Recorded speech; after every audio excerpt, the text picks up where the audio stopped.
Olá, meu nome é Diego Ana Gomes. Vamos iniciar agora a aula de Bioquímica dos carboidratos. O carboidrato é um elemento que está presente na nossa vida, no nosso cotidiano, no nosso dia a dia. Se eu perguntar o que é carboidrato, logo você pensa numa coxinha de galinha, num macarrão, num pão, nos elementos que têm esse constituinte. No entanto, muita gente associa o nome carboidrato à massa, né? Quando, na verdade, a gente tem esse nome advindo aí dos sacarídeos, que são nada mais, nada menos do que elementos associados à nomenclatura de doce. Então, a gente vai conhecer um pouquinho, hoje, um pouco mais sobre os carboidratos, como eles são formados e quais são as suas funções básicas. Tirei essa frase aqui, eu acho muito importante, o livro que eu uso como referência é o livro do Lehrer, Fundamentos de Bioquímica, e tem essa frase do Mr. White, de 1977, que ele diz o seguinte: eu me sentiria mais otimista a respeito do futuro luminoso para o homem se ele gastasse menos tempo provando que pode superar a natureza e mais tempo saboreando sua doçura e respeitando a sua sabedoria. Por que ele diz isso? O carboidrato é um elemento que está constituído em quase todos os alimentos que nós gerimos, é fonte de energia, e nós retiramos o carboidrato da natureza, das plantas, dos vegetais, das frutas e legumes que nós utilizamos a partir da nossa alimentação. E o que acontece hoje no mundo, a gente destrói cada vez mais a natureza, diminui cada vez mais a vegetação, né? E no futuro, como nós poderemos aproveitar e saborear o carboidrato que é advindo dela, né? E aí, só para a gente ter mais uma noção aqui do como está no nosso dia a dia, no nosso cotidiano, né? Você deve conhecer, já deve ter ouvido falar sobre intolerância à lactose, né? Lactose nada mais é do que o açúcar do leite, ou seja, o carboidrato que é contido no leite, né? Isso é a lactose. Quando nós nascemos, né, o bebezinho, ele só ingere o leite do peito, que é rico em lactose. E aí nós temos uma enzima, que é chamada lactase, que é capaz de fazer a digestão, né, desse carboidrato que vem do leite. Quando a gente vai crescendo, a gente vai diminuindo cada vez mais a quantidade e a atividade dessa enzima lactase, e algumas pessoas perdem aí completamente a sua função, né? Naturalmente, a gente vai ingerindo aí, vai inserindo novos alimentos, novos hábitos alimentares, e o leite ele deixa de ser exclusivo, né? No reino animal, por exemplo, né, os animais selvagens, o macaco, ou qualquer tipo de mamífero que ingere o leite durante o período de infância, após o período que ele inicia a alimentação, ele muda os hábitos alimentares, deixa de consumir o leite. Os seres humanos são um grupo, um dos poucos grupos que faz o consumo do leite aí até o final da vida. Então é natural que nesse processo evolutivo, né, essa enzima ela deixe de exercer essa função. E algumas pessoas são mais sensíveis do que outras e vão perder essa enzima lactase de forma mais precoce. E aí, quando a enzima ela deixa de exercer a sua função, ela deixa de funcionar, você tem uma diminuição muito significativa. Você termina ficando intolerante à lactose pela capacidade de fazer a digestão desse sacarídeo, tá? Desse carboidrato. E aí, o que termina acontecendo? Você termina tendo um acúmulo da lactose no intestino, que é esse carboidrato, e esse carboidrato faz com que tenha um aumento de bactérias e aumento da fermentação, que é o que acontece com o carboidrato quando ele fica num ambiente cheio de bactérias. A gente, por exemplo, faz a fermentação, quem faz cerveja, faz a fermentação da cerveja, tem gente que faz a fermentação do leite, por exemplo, para fazer iogurte. Só que essa fermentação no seu intestino, ela vai te dar inchaço, né? Você vai sentir a barriga inchar, cólica, aquela dor abdominal, e aí vai para o banheiro aquele tiro de 12, né? Aquela diarreia sem igual. Isso por conta da intolerância à lactose, que é um carboidrato. Entendido isso e trazendo aí para o nosso dia a dia, para o nosso cotidiano, Eu dividi essa aula aqui em 4 objetivos principais. Tá? O primeiro é que você seja capaz de definir e classificar moléculas de glicídio. O segundo, conhecer as estruturas básicas dos carboidratos. O terceiro, nomear os principais carboidratos que nós mais vamos ouvir falar nas aulas de bioquímica. E o quarto, exemplificar funções biológicas dos carboidratos. Já adiantando, muita gente acha que a função do carboidrato é apenas energética, né? E não é verdade. Vamos descobrir isso hoje. Essa breve introdução, ela resume um pouco de toda a aula de hoje, tá bom? Em primeiro lugar, é essencial que nós tenhamos aí uma vivência em conjunto com o meio ambiente, com as árvores, com as plantas, com os vegetais como um todo. Por quê? Porque é a partir do processo de fotossíntese que os vegetais fazem que a gente consegue formar o carboidrato mais oxigênio.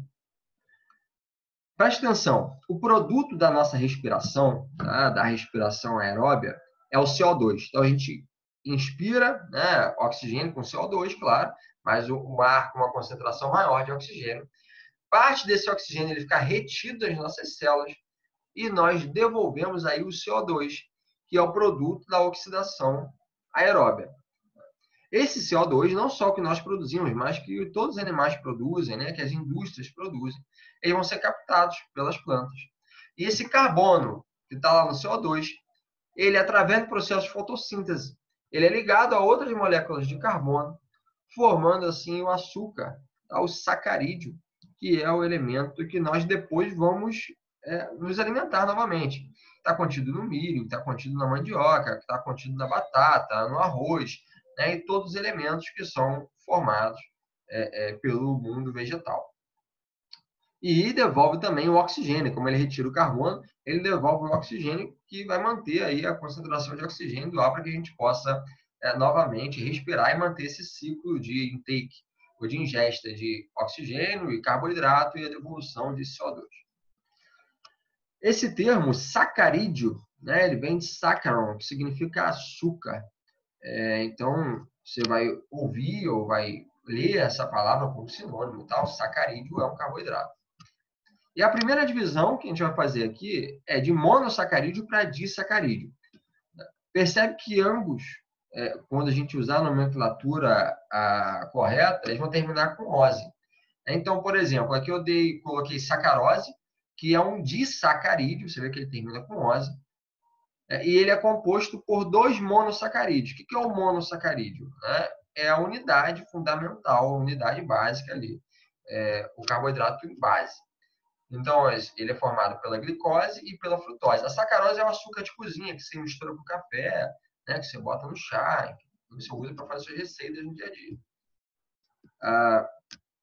Agora, um detalhe importante que ajuda você a lembrar também, eu falei anteriormente da lactose e da lactase. Isso ajuda bastante a distinguir, porque o sacarídeo, né, o carboidrato, ele geralmente vai terminar com o nome ose. Já a proteína, né, a enzima, lembra que a enzima é uma proteína? Se não lembra, volta lá a aula de enzima. Ela termina com a palavra ase. Então, a forma de você distinguir se é proteína ou se é carboidrato é através da terminação. Ase é a proteína, a enzima, e ose é um carboidrato. Que geralmente esse carboidrato ele vai ser convertido, né, por uma enzima, por uma proteína, né, em pedaços menores. Quem vai ser responsável pela sua oxidação são as proteínas. Aqui do lado em cima eu coloquei aqui, para você poder observar alguns exemplos aqui, né, de monossacarídeos, disacarídeos e polissacarídeos. Então aqui aproveitando o monossacarídeo, frutose, glicose, galactose são monossacarídeos. A disacarídeos, que é a união de 2 desses monossacarídeos, né, aqui a sucrose, a maltose, a lactose, né, ou a sacarose, são disacarídeos. Além desses elementos, né, nós temos aqui os glicoconjugados. O que são os glicoconjugados? Glicoconjugados é quando um carboidrato ele está ou seja, está conjugado com outro elemento. Lembra? Conjugado está com. Assim como as proteínas, né, lá nós falamos, os carboidratos, eles também fazem têm essa função. Então, ele pode estar conjugado com uma proteína, pode estar conjugado com um lipídio. Nós veremos lá isso à frente. Outra nomenclatura importante da gente saber é isso aqui, ó, polissacarídeos. O que são polissacarídeos? Mono é apenas um carboidrato, como a frutose, a glicose, a galactose. Monossacarídeo é quando a gente tem mais de 20 carboidratos juntos. Então, aqui, né, tem um exemplo aqui, ó, tá vendo? Várias moléculas de glicose unidas aqui formando um polissacarídeo, tá? Mais de 20. E a estrutura química do carboidrato, ele é composto por carbono, hidrogênio e oxigênio. Aqui esse Nzinho representa o número de monossacarídeos que compõem, de átomos que compõem esse sacarídeo. E pode também conter aí elementos, átomos como nitrogênio, fósforo e enxofre. Tá bom? Então, entrando especificamente no primeiro ponto aqui, no monossacarídeo. Mono é de unidade, é de né? É de bloco. Nós temos aqui duas classificações básicas, né? A gente pode ter aqui os monossacarídeos em forma de aldeído. O que é o aldeído? É quando você tem essa dupla ligação aqui num carbono que está na extremidade. Vou dar uma dica fácil para você gravar. E nós temos as cetonas. O que é a cetona? Quando a dupla ligação ela está no carbono central da molécula do elemento que a gente está avaliando. Então, como dito aqui anteriormente, né? O carboidrato é composto por carbono, hidrogênio e oxigênio. E aí nós vamos ter, em média, esse N aqui substituído por um número de 3 a 7. Ou seja, ele vai ter, em média, de 3 a 7 átomos de carbono e de oxigênio. Os principais que a gente observa na nossa dieta, no nosso dia a dia, são a frutose e a glicose. Então, vamos aqui embaixo para os exemplos. Olha só. Esse primeiro, como é que a gente verifica o número de carbonos e dá um nome a isso? Aqui nós temos 2 monossacarídeos com 3 átomos de carbono. Né? Então, 1, 2, 3. Esse monossacarídeo ele tem aqui uma dupla ligação com oxigênio na extremidade. Então, ele é um aldeído, uma aldose. Então, olha só, são 3 carbonos com aldeído, né? Ou uma aldose, né? Uma ligação de oxigênio na extremidade. Olha só o nome dele, isso é uma aldotriose. Por que aldo? Porque a ligação de oxigênio, dupla ligação na extremidade.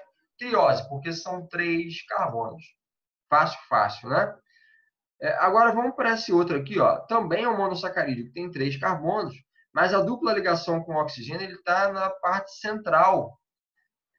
Se está na central, no meio, né? Lembra no meio, central, cetona, né? Então aqui a gente tem uma cetotriose, porque são 3 átomos de carbono e está no centro. Então, se está na extremidade, é uma aldose. Se está no centro da molécula, é uma cetose ou cetona. Isso ajuda a gravar. Então, você só precisa ver o número de carbonos e o número e onde está a dupla ligação. Existem um nome específico. Então, a gente tem aqui, pode falar aldotriose ou gliceraldeído. Aqui, do lado, essa cetotriose é uma dihidroxiacetona. Então, esse é o nome aqui, vai ser o nome específico do carboidrato. Vamos para outro carboidrato agora aqui, os que são mais comuns. Olha só, tem esse carboidrato aqui, que ele tem quantos carbonos? 1, 2, 3, 4, 5, 6 carbonos. E onde que dá a dupla ligação, Diego? Olha só, a dupla ligação está aqui na extremidade. Então, ele é um aldeído, é uma aldose. Então, se ele é um aldeído e tem 6 carbonos, ele é uma aldoexose. Né?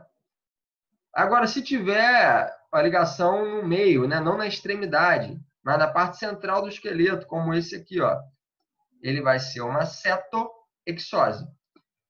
Esses 2 carboidratos, eles são bem conhecidos. Olha só, essa aldoexose aqui é o que a gente chama de glicose. E essa cetoexose é o que a gente chama de frutose. Percebe que são iguais, têm a mesma quantidade de carbonos na sua estrutura central. Vocês vão ver que eles têm aquele hidroxilo também na sua extremidade, o que faz com que esse elemento seja altamente hidrofílico, ou seja, se dilui em água, interage com água. Só que a dupla ligação está em locais diferentes. Isso faz com que esse elemento também seja diferente. Então, a glicose é uma aldose e a frutose é uma cetose. Essa é a principal acetona. Tá? É a principal diferença entre eles. Agora, vamos para um outro carboidrato. Esse aqui ó, tem 1, 2, 3, 4, 5 carbonos, sua estrutura central. Opa, a dupla ligação com oxigênio está aqui na extremidade, então a gente sabe que é um aldeído. Tá? São 5 carbonos, aldeído, aldopentose. Tá? Agora, olha essa outra aqui do lado. Que interessante. Nós temos um outro elemento aqui, um outro elemento com 5 carbonos, 1, 2, 3, 4, 5. A dupla ligação também está na extremidade. Só que existe uma diferença. Qual é a diferença, Diego? Esse carbono aqui, esse segundo, aqui ele tem uma ligação com um radical hidroxila e aqui ele só liga com 2 hidrogênios. Ou seja, ele perdeu uma hidroxila, perdeu um oxigênio aqui, na verdade, né? Manteve o hidrogênio. Então, as duas são aldopentose, são iguais, mas essa da direita aqui é uma 2-desoxirribose. Por que desoxi? Porque perdeu né? Perdeu um oxigênio no segundo carbono, 2-desoxi. Por que tem essas duas pentoses aqui? Porque elas são os carboidratos que formam o RNA e o DNA. É bastante importante aí, para a gente ver como o carboidrato ele está em tudo, não só para energia, mas também em estrutura. Começa a prestar atenção nessa relação, tá bom? Conhecendo aí os monossacarídeos, como nós temos na proteína, quem é a unidade fundamental, a unidade básica das proteínas? Quem forma as proteínas? São os aminoácidos. Se você não viu, perdeu essa aula, volta lá e assiste a aula de proteínas para fixar bem essa informação. Nos carboidratos, a unidade básica, o monômero, né, vamos dizer assim, são os monossacarídeos. Os monossacarídeos, como a glicose e a frutose. A união desses monossacarídeos vão formar sacarídeos maiores. Então, oligosacarídeos, né? O nome óligo vem de poucos sacarídeos e açúcar. São poucas moléculas de açúcar ligadas. Então, oligosacarídeos são sacarídeos, carboidratos, que têm de 2 a 20 monossacarídeos ligados entre si. E aí, dentro desses oligosacarídeos, nós temos os disacarídeos, os trissacarídeos, os tetrasacarídeos, pentasacarídeos e assim vai. Só que a gente não usa essa nomenclatura no dia a dia. A nomenclatura que você mais vai utilizar aí são os disacarídeos, que é o açúcar de cozinha, né, o carboidrato que a gente consome no dia a dia. E para que esses monossacarídeos se unam e formem aí os oligosacarídeos, né, como o disacarídeo, nós temos uma ligação entre eles, que é bastante importante. Essa ligação chama-se ligação O-glicosídica. Nas proteínas, a ligação dos aminoácidos chama-se ligação peptídicas, né? Forma peptídeo. Nos carboidratos, nós temos a ligação O-glicosídica. Então, nós temos aqui a molécula de glicose, nós vimos ela anteriormente aberta, mas ela, na sua forma estrutural, né, na forma natural, ela está assim, tá? Você vai ver ela fechadinha, ela ligada. Então, é uma molécula com 6 carbonos, representados pelas extremidades. Aqui, 1, 2, 3, 4, 5, 6 carbonos. Nós temos um terminal aqui, né, com hidroxila, OH, na esquerda. Aqui a gente tem uma alfa-D-glicose. E aqui à direita, a gente tem uma beta-D-glicose. Por que essa primeira aqui é alfa e essa segunda aqui é beta? Qual é a diferença entre elas? Vocês vão observar. Aqui no M-acetal, nessa parte terminal aqui, né, que forma o M-acetal, você tem a hidroxila aqui para baixo, e aqui, isso na alfa, e na beta aqui você tem essa hidroxila aqui, esse OH para cima, tá? Essa é a principal diferença. E a interação desse OH, da primeira molécula de alfa-D-glicose, com o hidrogênio dessa segunda hidroxila,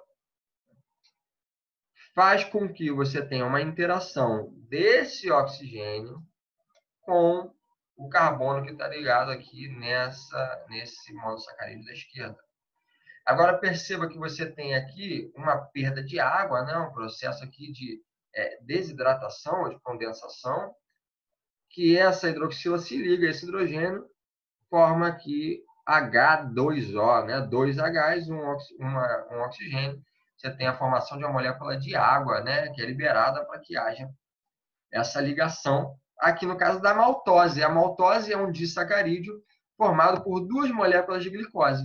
Essa ligação chama-se ligação O-glicosídica. Tá? Então, a união de dois monossacarídeos a partir da ligação da hidroxila de uma molécula e do átomo de carbono aqui da outra molécula. Tá bom? Bom, a maltose, né, é aqui a molécula de glicose, mas temos outras. Ó, a lactose é a galactose mais a glicose. Né, lembra lá no primeiro exemplo que eu dei no início da aula, quem faz essa interação aqui, essa quebra, né, de galactose e glicose é a lactase, é uma enzima. Na ausência dela ou em pouca concentração, você tem aí essa dificuldade de fazer a digestão da lactose, a sensibilidade à lactose. E, por último, a sacarose, que é a molécula de glicose e frutose, que é o nosso açúcar de mesa.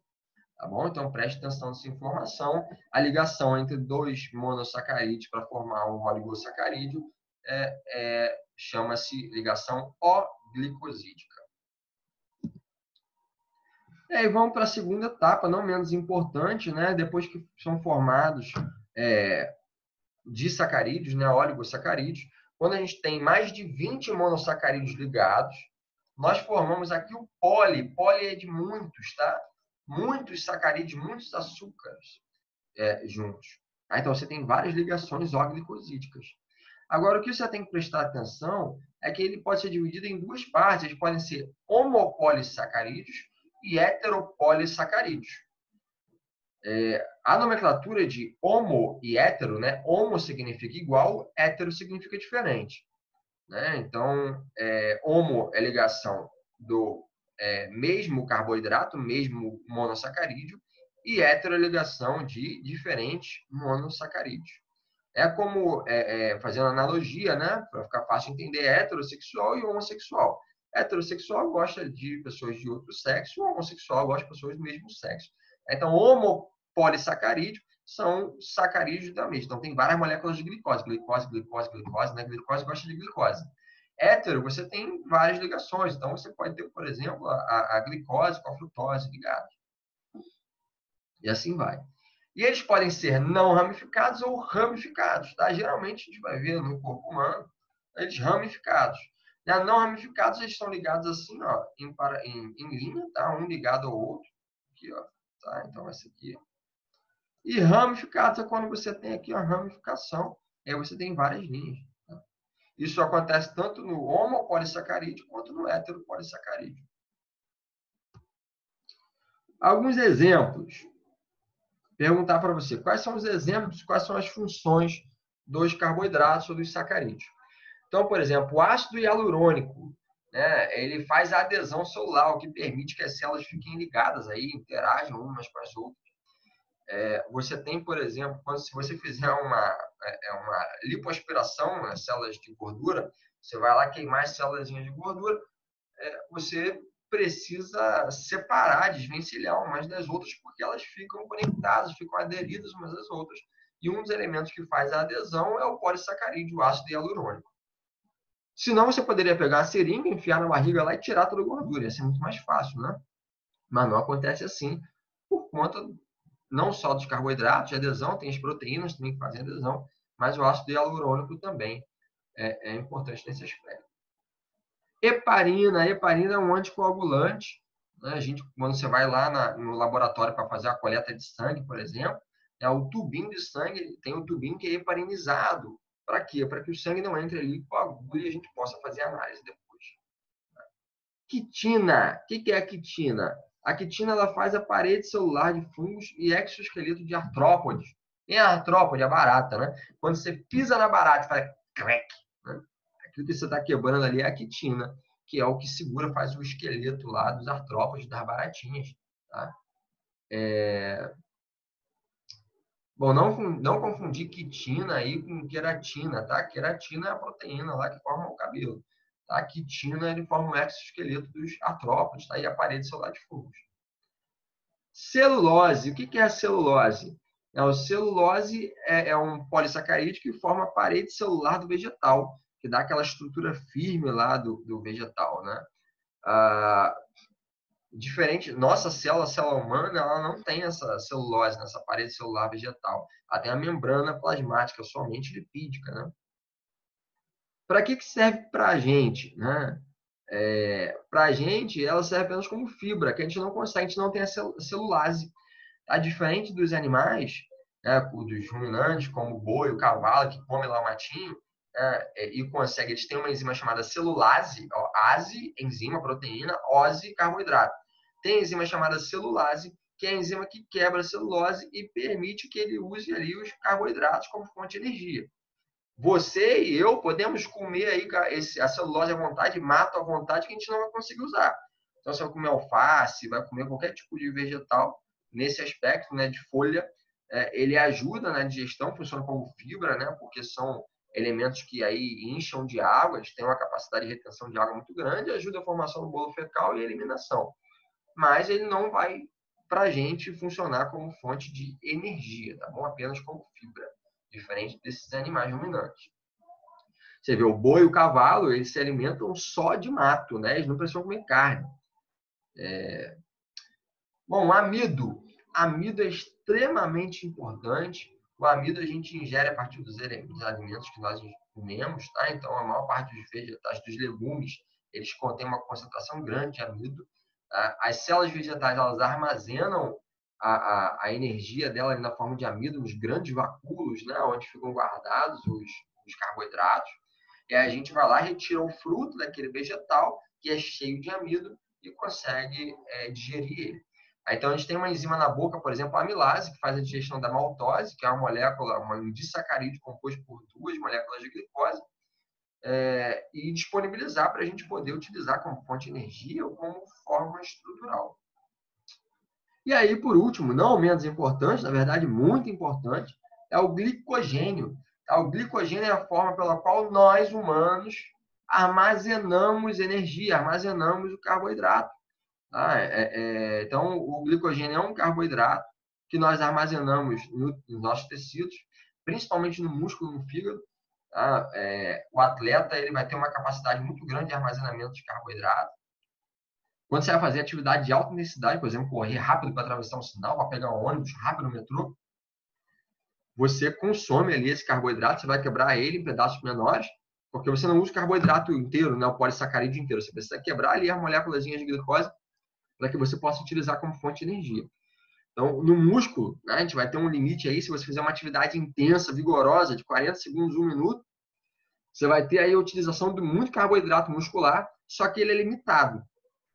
E aí você vai começar a formar muito lactato como produto final, e esse lactato ele vai para o sangue, e aí o fígado ele é capaz de armazenar também muito glicogênio, muito carboidrato, e vai disponibilizar progressivamente para a gente.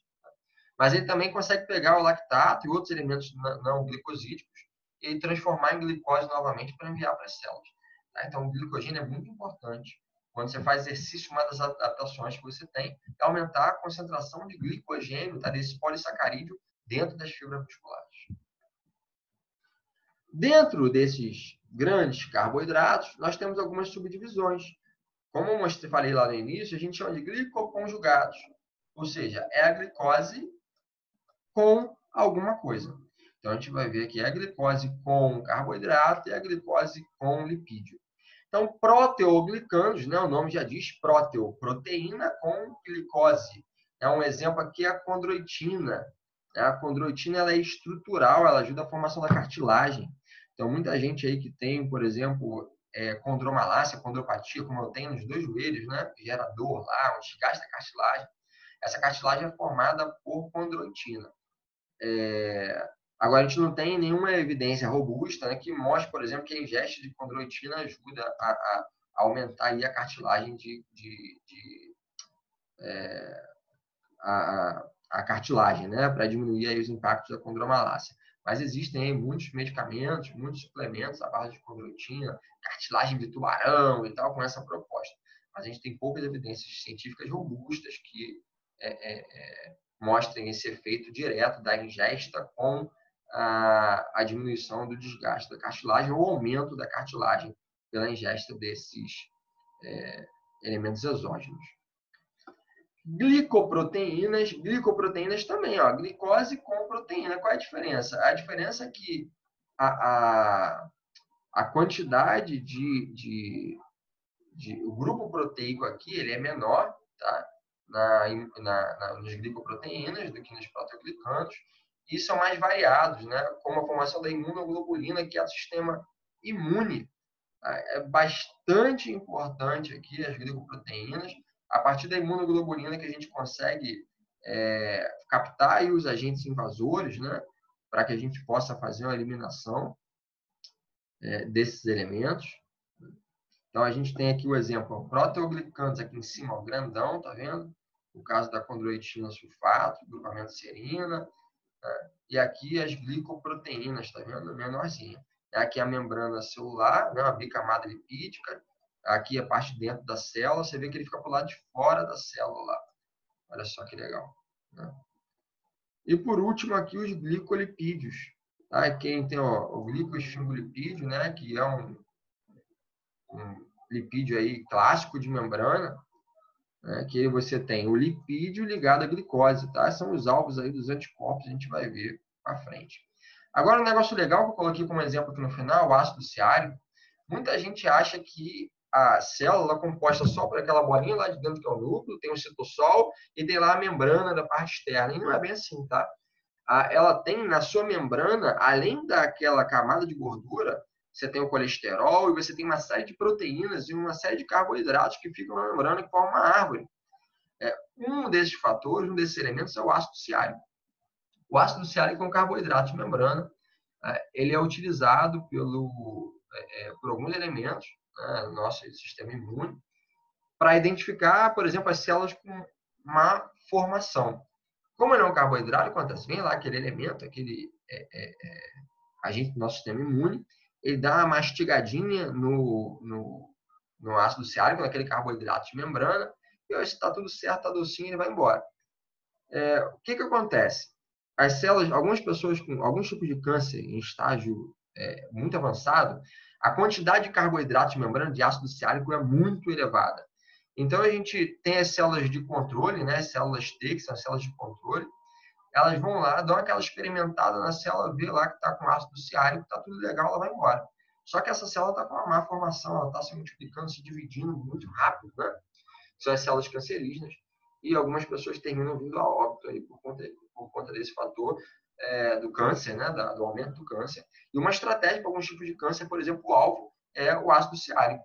Diminuir a quantidade de ácido ciárico para identificar as células cancerígenas. Então, hoje aí é um conhecimento up-to-date, que está no limite do conhecimento e que é fonte aí de tratamento. É o carboidrato de membrana, para você ter uma noção da importância. Então, você percebe que esses elementos aqui, gente, meu amigo ou minha amiga, ele não é um elemento de gera energia, ele é estrutural, tá? Ele está na estrutura. Percebe? Que ele está na estrutura aqui da célula, tá? Então, não é só energia. Olha só aqui esse exemplo, tá? Como o carboidrato ele funciona além de estrutura e além de energia, como células também, como moléculas de informação. Então aqui a gente tem um vaso, tá, sanguíneo, e o fluxo está indo nessa direção, daqui para cá. A gente tem aqui um elemento, tá? Um leucócito. Aqui a gente tem um ponto de inflamação, né? Aqui um ponto inflamado.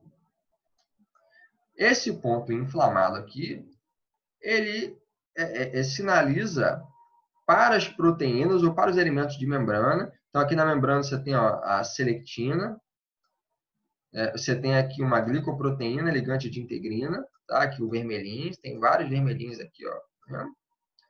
Você tem a selectina aqui também. É uma proteína sinalizadora, tá? São proteínas sinalizadoras. E aqui a gente tem um leucócito, que faz parte do sistema de defesa. E você vê que no leucócito você tem uma integrina, várias integrinas, né? E você tem aqui a glicoproteína ligante de selectina P. O que acontece?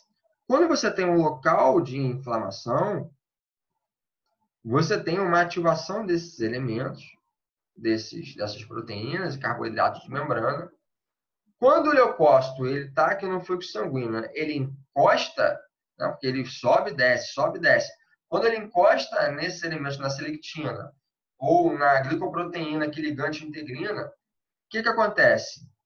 A integrina, né, ela se liga, se conecta aqui ao seu receptor, né, endotelial, nas células endoteliais, e ele vai começando a fazer aderência. Então, você vê, ó, tanto a glicoproteína ligante de selectina P, né, ele vai se ligar aqui a selectina P, ó, tá vendo? Aqui, ó, a selectina P, a ligação aqui, quanto a glicoproteína aqui, ó,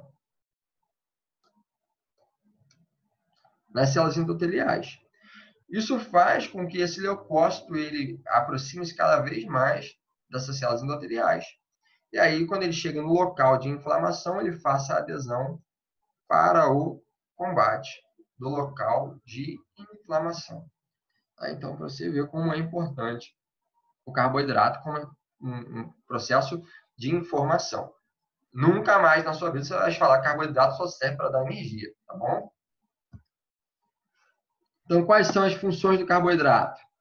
Claro, gerar energia, como estrutura, né? Lembra aí de glicoproteínas, do ácido hialurônico, da quitina, enfim. E como comunicação celular. Então, a gente tem aí os proteoglicanos, nós temos as imunoglobulinas, tá? Que ajudam na comunicação da célula. Para finalizar, respondendo os nossos objetivos, você deve ser capaz de definir e classificar as moléculas de glicídios, né? Quais são as classificações aqui que nós temos e qual é a definição. Então, temos os monossacarídeos, né? Os oligosacarídeos e os polissacarídeos, né? São compostos por carboidrato, hidrogênio e oxigênio. Conhecer a estrutura básica dos carboidratos. Então, como são compostos carboidratos, são compostos por um conjunto de átomos, né, como no anterior aqui, de carboidrato, hidrogênio e oxigênio, também podendo conter aí nitrogênio, enxofre e fósforo. Tá? E aí a sua estrutura, vocês têm aí as aldoses, os aldeídos e as cetonas, né? Depende da ligação do oxigênio, da dupla ligação.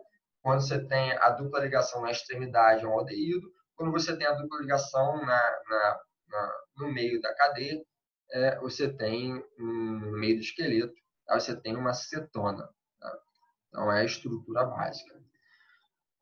Os principais carboidratos, né, são a glicose, a frutose, aí a maltose, que é um disacarídeo, né, composto por 2 moléculas de glicose, a sacarose, que é um disacarídeo composto por a glicose mais uma frutose, o amido, que é o polissacarídeo que tem aí nos vegetais, o carboidrato, o glicogênio, que é o polissacarídeo que contém as nossas células, enfim.